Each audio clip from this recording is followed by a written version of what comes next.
years after its release in Japan, and 1 year after its European release, Pandora's Tower has finally made it to good old America, thanks to the fine folks over at XSEED Games, which is a pleasant surprise considering how late the game has released in the Wii's life cycle. However, after the releases of Xenoblade and The Last Story, many supporters of the Operation Rainfall campaign were content with possibly never playing even Pandora's Tower, calling it the weak link of the Operation Rainfall campaign. I personally like to think of these folks as knuckleheads, and would even go as far as saying that Pandora's Tower is better than The Last Story. Ooh, shit!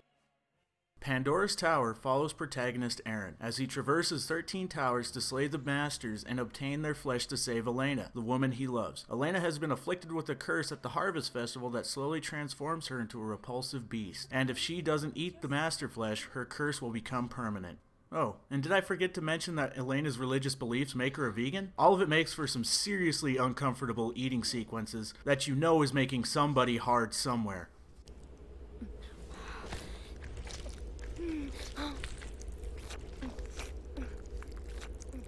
Uncomfortable meat munching aside, the odd and unique narrative meshes interestingly with the flow of the gameplay. Players will be traversing the towers, slaying beasts and solving puzzles, all the while being pressed for time as Elena slowly transforms back. When you're not traversing the game's tower dungeons, you'll spend a good portion of time digging around at the observation tower, which offers a nice break in between all the dungeon crawling. During this time, you'll be building a relationship with Elena, while also taking time to manage your inventory and weapon upgrades with the merchant, Mavda. When it comes to building a relationship with Elena, the game initially presents this aspect as something akin to a dating simulator. However, once the initial weirdness of the dating sim stuff wore off, I was able to enjoy going through the dialogue boxes and learning more about the characters and the relationships with one another. Crafting gifts for her raises her affinity for you, and speaking with Elena at different times of the day sparks new events. For example, sleep until 7 AM, and Elena will make a bomb-ass breakfast for you. Or you can talk to her later and take in a nice sunset together. Thankfully, Elena avoids coming off as an old ball and chain by providing the player with medicine or an assortment of useful charms. The more I played, the more I actually connected with Elena and wanted to help her. However, the meat of the game isn't so much the dating sim stuff as it is the fantastic combat system. All aspects of the combat is built around the timing-based attacks, and mastering these will simultaneously make combat both easier and more satisfying to play. The most interesting aspect of combat though is the Oraculos chain, which kicks unholy amounts of ass. With it you can swing enemies, throw them around the environment, shoot them in the face, or whatever else might tickle your fancy. The sheer diversity and options it adds to each battle is astounding. Furthermore, this is one of those rare games that plays far better with the Wiimote Nunchuck combo. Ripping meat from the insides of a beast with responsive motion controls will satisfy you in ways you never thought possible.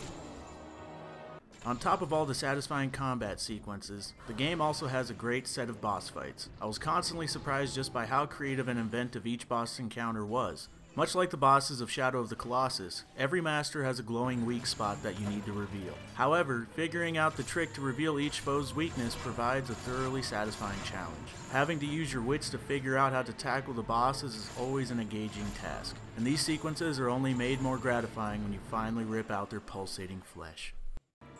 The aforementioned Oraculos chain's badassery extends well beyond the combat, as the tool is also a key component to solving the game's puzzles and traversing the environment. It's been a while since I was consistently challenged by a game's puzzles, and the puzzles in Pandora will often require players to think outside the box. Unfortunately, the puzzles can be trickier than necessary thanks to the game's occasionally disorienting camera, which makes puzzles that take place over multiple floors of a level an absolute nightmare to solve. Camera problems will often lead to a player losing track of which side of a specific room they're in, taking an already challenging puzzle and making it more obtuse for the player to solve. This problem could have been solved pretty simply had the developers included a mini-map somewhere on the screen.